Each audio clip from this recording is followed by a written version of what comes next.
সুপ্রিয় শিক্ষার্থী বন্ধুরা, আসসালামু আলাইকুম। আমার এম এ হক চ্যানেল থেকে সবাইকে স্বাগতম। তো শিক্ষার্থী বন্ধুরা, আমরা এই চ্যানেলে তোমাদের বিভিন্ন গণিতে যে সমস্যাগুলো আছে সেই সমস্যাগুলোর সমাধান দেওয়ার চেষ্টা করছি। আমরা আজকে একটা গুরুত্বপূর্ণ বিষয় প্রশ্ন নিয়ে আলোচনা করব। আমাদের যে নবম দশম শ্রেণী এবং এসএসসি পরীক্ষার্থী যারা আছো তাদের জন্য, বিশেষ করে এসএসসি পরীক্ষার্থী যারা আছো 2026 সালে যারা পরীক্ষা আছো সিলেট বোর্ড থেকে, তাদের জন্য খুবই একটা গুরুত্বপূর্ণ প্রশ্ন আজকে আমরা দুইটা প্রশ্ন সমস্যার সমাধান করব। তো শিক্ষার্থী বন্ধুরা, চলো আমরা সমাধান করে দেখি। আজকের যে আমরা তৃতীয় পর্ব, অনুশীলনী 11.1-এর আজকে তৃতীয় পর্ব। ইতিপূর্বে আমি দুইটা পর্বে ক্লাস দিয়েছি। যে বা যারা আগের পর্বগুলো দেখো নাই, তোমরা ক্লাসগুলো একটু দেখে নিবে, তোমাদের সুবিধা হবে। আর বিশেষ করে আমি প্রত্যেকটা ক্লাসই বলি বা প্রত্যেকটা ভিডিওতে বলি যে এগুলো অবশ্যই দেখলে হবে না, সেগুলো অবশ্যই খাতা কলমে প্র্যাকটিস করতে হবে। গণিতটা হচ্ছে প্র্যাকটিসের বিষয়, যত প্র্যাকটিস করবে ততই গণিত পারা যাবে। তো শিক্ষার্থী বন্ধুরা, আজকে আমরা আমাদের অনুশীলনী 1.1-এর আমরা 6 নাম্বার এবং 7 নাম্বার প্রশ্ন নিয়ে আলোচনা করব। প্রশ্নগুলো একটু বড় আছে, এই জন্য দুইটা প্রশ্ন নিলাম। আমরা 7 নম্বর প্রশ্ন প্রায় একটা সৃজনশীল প্রশ্নের মতো, এবং 6 নম্বর প্রশ্নটা একটু বড় আছে। তো আমি তোমাদের সুবিধার জন্য আমি 6 নাম্বার প্রশ্নটা আমি বোর্ডে উঠায় রাখছি। আমি প্রশ্নটা পড়তেছি, আর বিশেষ করে সবসময় খেয়াল রাখবে প্রশ্নগুলো আগে ভালো করে পড়তে হবে, প্রশ্নগুলো বুঝতে হবে। যদি প্রশ্নগুলো বুঝতে পারো তখনই কিন্তু অটোমেটিকলি প্রশ্নের সমস্যার সমাধান চলে আসে। তো শিক্ষার্থীরা জানো, প্রত্যেকটা বিষয় পড়তে গেলে মুখস্থ করতে হয়, কিন্তু তোমার গণিতের যে বিষয়টা আছে, প্রশ্নের যে ধারা আছে, প্রশ্নের ধারাটা যদি ধরতে হয়, প্রশ্নের ধারা অনুসারে আমরা অঙ্কগুলো মানে সমস্যাগুলো সমাধান করতে পারি।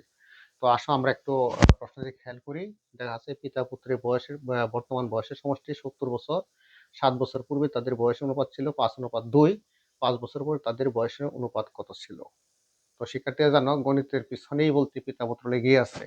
গণিত যেখানে পিতা পুত্র সেখানেই আছে, এটাই স্বাভাবিক। প্রত্যেকটা গণিতে কি আছে? পিতা পুত্র আছে, এবং বিভিন্ন যে ইন্টারভিউ আছে সেখানে কিন্তু পিতা পুত্রের বয়স দেওয়া হয়। তো এই প্রশ্নটা সমস্যার সমাধানের আগে আমি তোমাদের একটা ছোট্ট প্রশ্ন করব, একটা কুইজ করবো, নিজেরা একটু চেষ্টা করবে যে পারো কিনা। মনে করো 5 বছর পূর্বে তোমার বয়স 10 বছর ছিল, 5 বছর পরে তোমার বয়স কত হবে? প্রশ্ন: 5 বছর পূর্বে তোমার বয়স 10 বছর ছিল, 5 বছর পরে তোমার বয়সটা কত হবে? এই ধাঁধাটা যদি বলতে পারো, তখনই কিন্তু এই প্রশ্নের সমস্যাটা আমরা সমাধান করতে পারবো। যে 5 বছর পূর্বে তোমার বয়স 7 বছর বা 10 বছর ছিল, 5 বছর পূর্বে তোমার বয়স 10 বছর ছিল, 5 বছর পরে তোমার বয়স কত হবে? 5 বছর পরে তোমার বয়স কত হবে? তখনই কিন্তু তুমি এটা এই প্রশ্নের উত্তরটা দিলেই পারবো। তাহলে আশা করি তোমরা মনে মনে ক্যালকুলেশন করে বের করে দিচ্ছ। তারপর আমি তোমাদের আহ, সুবিধার জন্য আমি বলতেছি, যেমন আমরা বলছি 5 বছর পূর্বে কত ছিল? 10 বছর। তাহলে বর্তমান বয়স কত? 5 যোগ করলাম, এটা হচ্ছে বর্তমান বয়স। 5 বছর কত? আরো 5 যোগ করবো। কি করবো? আবার 5 যোগ করবো। 5 বছর পূর্বে বয়স ছিল কত? 10 বছর। তাহলে 10-এর সাথে 5 যোগ করলে হচ্ছে বর্তমান বয়স, এবং 5 বছর পরে অর্থাৎ আরো 5 বছর পরে বয়স কত হবে? আরো 5 যোগ হবে। তাহলে কত আসলো? এখানে এসে 20 বছর। আমরা এই প্রশ্নটা যদি বলতে পারি তখন এটা সমস্যার সমাধান করা সম্ভব। তো আসো আমরা অঙ্কে যাই। কি আছে এখানে? প্রশ্ন কি বলছে যে পিতা পুত্রের বর্তমান বয়সের সমষ্টি 7 বছর, 70 বছর। বর্তমান বয়সের সমষ্টি দেওয়া আছে 7 বছর। যে 7 বছর পূর্বে দেওয়া আছে, কত বছর দেওয়া আছে? 7 বছর পূর্বে দেওয়া আছে, এবং 5 বছর পরের অনুপাত বের করা লাগবে। বর্তমান বয়স দেওয়া আছে 7 বছর, বর্তমান বয়স সমষ্টি দেওয়া আছে, বর্তমান বয়সের সমষ্টি দেওয়া আছে, 7 বছর পূর্বের কত অনুপাত দেওয়া আছে, এবং তুমি 5 বছর পরের অনুপাত বের করতে হবে। তো আমরা সমাধান দিই। দেওয়া আছে, কি দেওয়া আছে বলো দেখি? 7 বছর, 7 বছর পূর্বে, আমি দেখে দেখি 7 বছর পূর্বে পিতার বয়স, পিতার বয়স অনুপাত কত? পুত্রের বয়স, পুত্রের বয়স কত ছিল? 5:2। 5 অনুপাত কত? 2। 5:2 আমরা ধরে নেই, মনে করি 7 বছর পূর্বে পিতার বয়স ছিল, 7 বছর পূর্বে পিতার, 7 বছর পূর্বে পিতার বয়স ছিল পূর্বে যেহেতু 5x বছর এবং 7 বছর পূর্বে পুত্রের বয়স ছিল, পুত্রের বয়স ছিল কত 2x বছর নিলাম। এখন আমরা লিখতে পারি যে এটা কত আছে 7 বছর পূর্বে কত পিতার বয়স কত 5x, বর্তমানে পিতার বয়স কত 5x প্লাস 7, 5x প্লাস 7। আবার 7 বছর পূর্বে পিতার বয়স কত ছিল 2x, তাহলে বর্তমানে পুত্রের বয়স কত 2x প্লাস কত 7।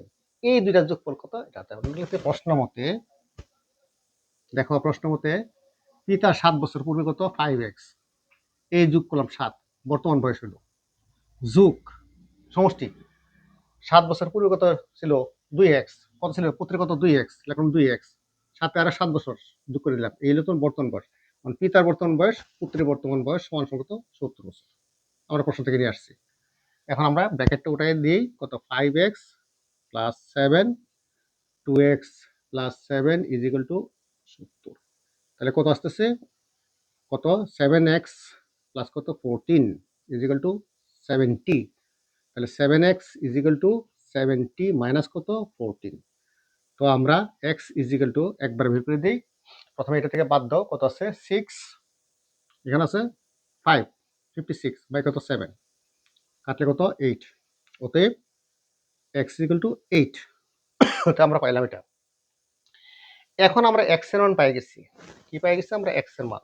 তাহলে আমরা কি 7 বছর পূর্বে কত পিতার বয়স কত ছিল 5x, তারপরে x এর মান বসাইবো, 7 যোগ করলে কি হবে বর্তমান বয়স, তার সাথে আবার 5 যোগ করলে কি হবে 5 বছর পর। আমরা ডাইরেক্টলি অতএব 5 বছর পর আমরা ডাইরেক্ট লিখতেছি, একবারে এক লাইনে শেষ করতেছি। 5 বছর পর, 5 বছর পর পিতার বয়স হবে, পিতার বয়স সমান সমান, দেখো 5x, খেয়াল করো 5x, 5xটা কি ছিল 7 বছর পূর্বে, 5xটা কি ছিল 7 বছর পূর্বে।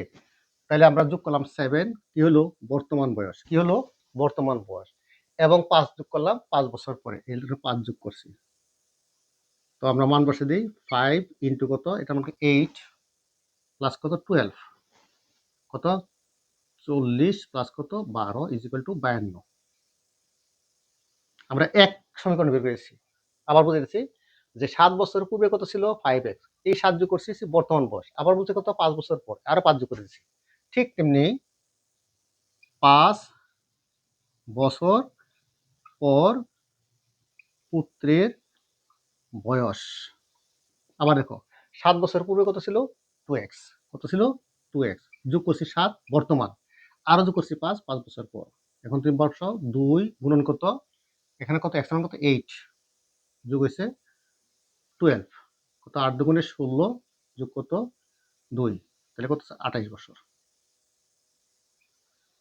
অতএব কি লিখতে পারি আমরা, 5 বছর পর তাদের 5 বছর, কত 5 বছর পর পিতার বয়স, পিতার বয়স অনুপাত পুত্রের বয়স, পুত্রের বয়স কত হবে 52 অনুপাত কত 28, 52 অনুপাত 28, 52 অনুপাত 28।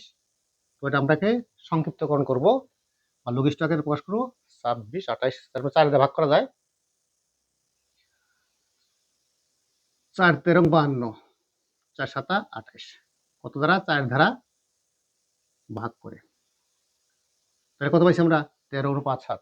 5 বছর পরে কত দেবো 13 অনুপাত 7 হবে তাদের বয়স, অর্থাৎ 5 বছর পরে পিতার বয়স 13 এবং পুত্রের বয়স 7 হবে, মানে 13 অনুপাত 7, 13 অনুপাত 7। আমরা সহজে সমস্যা করছি, এখানে অনেকটা বা 3টা স্টেপ একসাথে ঢুকাই দিচ্ছি, কারণ এখানে আমরা বের করছিলাম তাহলে পিতার বর্তমান বয়স, আবার 5 বছর পরে পিতার বর্তমান বয়স, আবার এইটুকু লিখতাম আবার লিখতাম, ঠিক আছে। পিতার 7 বছর পরে পিতার বয়স, আমরা এক লাইনে অঙ্কটা করে দিচ্ছি। খুব সহজেই সমস্যাটা করে দিলাম। আশা করি খুব সহজেই তোমরা বুঝতে পারবা। তো শিক্ষার্থী বন্ধুরা দেখো, আমরা 6 নম্বর প্রশ্ন, এখন আমরা 7 নম্বর প্রশ্ন যাবো। খুবই গুরুত্বপূর্ণ 7 নম্বর প্রশ্নটা, খুবই গুরুত্বপূর্ণ। তোমাদের প্রায় সৃজনশীল প্রশ্ন আসে 7 নম্বরে, বিশেষ করে 7 নম্বরে খ নাম্বার যে প্রশ্ন আছে, এই 7 নম্বর খ নম্বর প্রশ্নটা খুবই গুরুত্বপূর্ণ। এখানে 3টা প্রশ্ন দেওয়া আছে ক খ গ, আমি 3টা প্রশ্নের সমস্যা সমাধান করে দিচ্ছি। আমরা যাই 7 নম্বর অঙ্ক।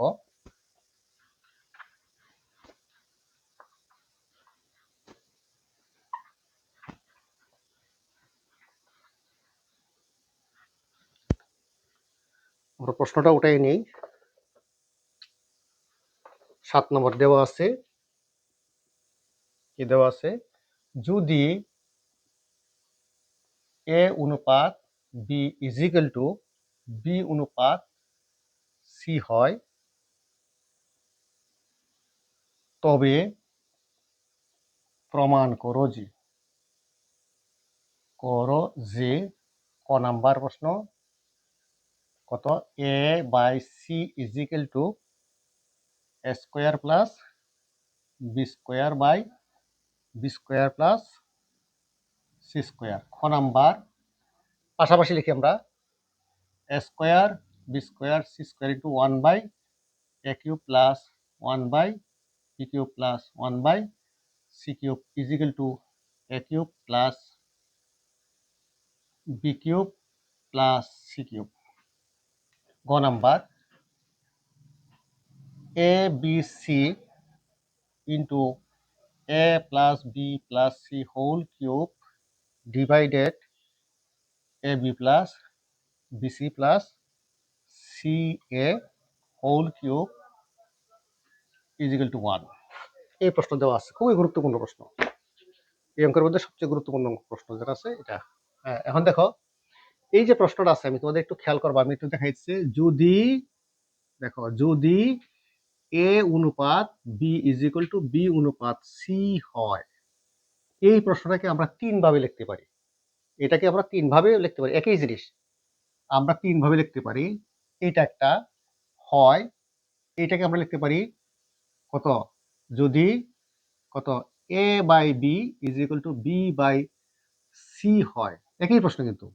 আবার লিখতে পারি যদি কত, যদি B square is equal to C A হয়। এই তিনটা কিন্তু প্রশ্ন একই রকম। ও আরেকটা আছে, এটা আবার এভাবে করতে পারে, এ বি সি ক্রমিক সমানুপাতি হলে। এটা আরেকটা প্রশ্ন আছে, কত, এ বি সি ক্রমিক সমানুপাতি হলে, ক্রমিক সমানুপাতি হলে। দেখো, এই যে প্রশ্ন আছে, এই প্রশ্ন 3 ভাবে করতে পারছো। এখন মনে করো যে তুমি এভাবে করলা, কিন্তু পরবর্তীতে এভাবে আসলেও তুমি আটকে যাবা। এই জন্য এটা বুঝতে হবে, ঠিক আছে, এটা বুঝতে হবে। আবার বি স্কয়ার কিন্তু সি এ, আবার এবিসি ক্রমিক সমানুপাতি, এই 4টা নেমে, এই 4টা নেমে কিন্তু একই প্রশ্ন, এই 4টা নেমে কিন্তু একই প্রশ্ন, একই জিনিস। এটা কিন্তু খেয়াল করতে হবে, এই 4টা জিনিস একই হবে। এটা এভাবে আসতে পারে, যদি এ অনুপাত বি সমান বি অনুপাত সি হয়, একই কথা। আবার এটার পরিবর্তে এটা লিখতে পারি A by B B by C হয়, আবার এটার পরিবর্তে এটা লিখতে বি স্কয়ার কিন্তু সি হয়, আবার এটার পরিবর্তে লিখতে এ বি সি ক্রমিক সমানুপাতি হলে। আমরা অঙ্ক শুরু করি।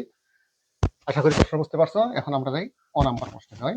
ক নাম্বার আমরা একটা একটা সমাধান করব। ক নাম্বার যাই প্রথমে। দেওয়া আছে, কি দেওয়া আছে,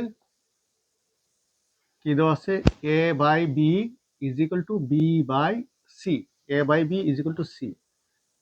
অটোমেটিক কেলাই আমরা সমাধানের ক্ষেত্রে বজ্র গুণন যেটাকে বলা হয়, আগে বলতো বজ্র গুণন, এগুলো আর গুণন পদ্ধতি, আর গুণন পদ্ধতি, অর্থাৎ এটার সাথে এটা, এটার সাথে এটা। তাহলে আমরা নেই, এটার সাথে এটা নেই, কত, B square is equal to C A, b square to C A by a c, একই কথা নিলাম।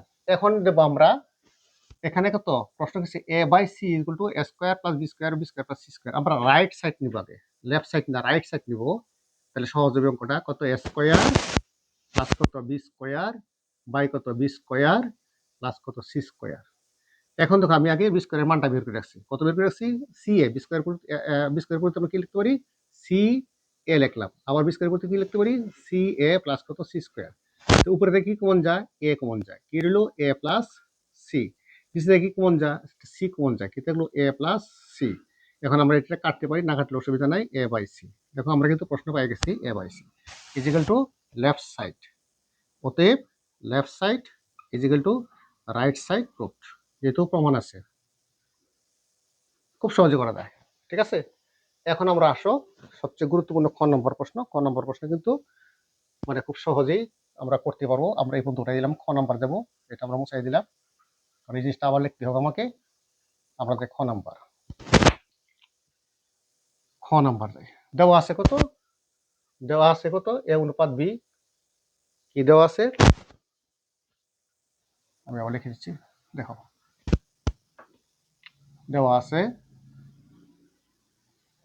দেওয়া আছে, কি দেওয়া আছে, এ অনুপাত B is equal to B অনুপাত সি।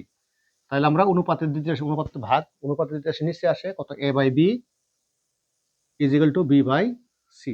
অতএব ইউ বি স্কোয়ার ইজ ইকুয়াল কত C A, B square is equal কত সি এ, নিলাম আমরা সি এ নিলাম।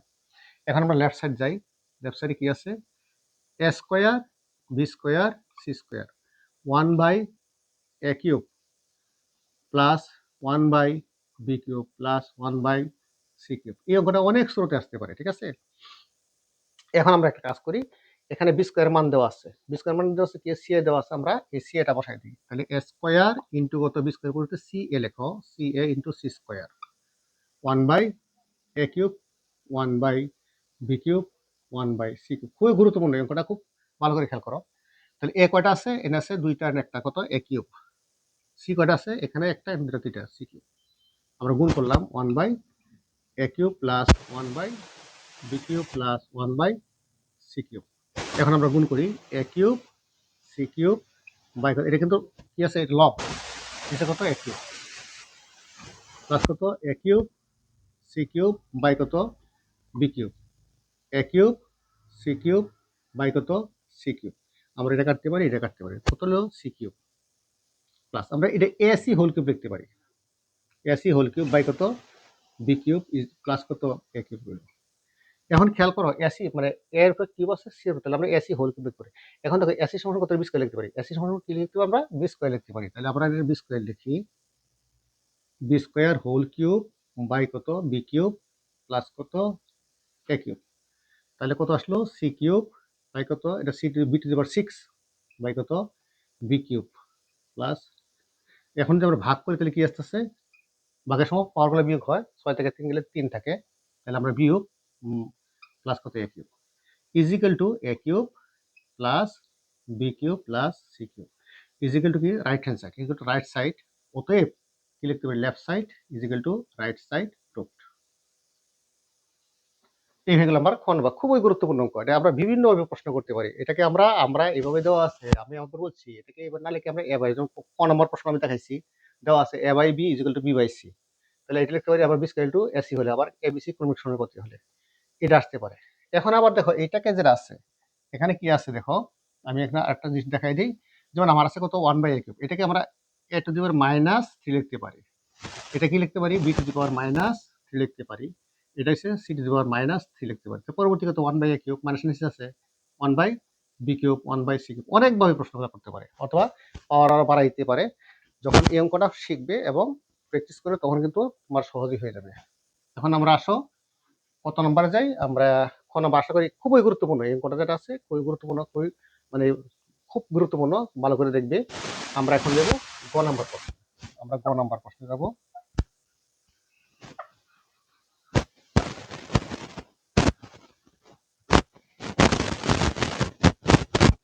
গ নম্বর আমি একটু উঠায় রাখছি আগে, যেহেতু প্রশ্ন দেওয়া আছে গ,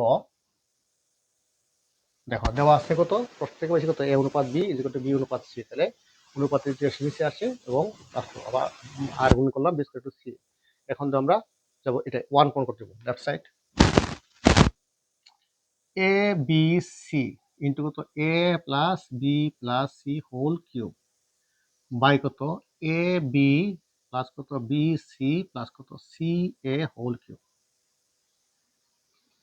তো দেখো শিক্ষার্থী বন্ধুরা, দেখো এখানে আমরা একটা মান পাইছি, সি এর পরিবর্তে বি স্কয়ার লিখতে পারি, তাহলে সি এর পরিবর্তে আমরা বি স্কয়ার লিখবো, তাহলে বি ইন্টু কত B square, b into b square খেয়াল করবা, এই যে বি লিখলাম, আর এ সি এর পরিবর্তে অর্থাৎ এ সি এর পরিবর্তে বি স্কয়ার লিখলাম, আর এটা যে আসবে থাক A plus B plus C whole cube, নিচে আসো A B B C B C, এবং এই সি এর পরিবর্তে আমরা কি লিখতে পারি বি স্কয়ার লিখতে, সি এর পরিবর্তে কি লিখতে পারি, সি এর পরিবর্তে কি বি স্কয়ার লিখতে পারি, এই বি স্কয়ার লিখতে হোল কিউব।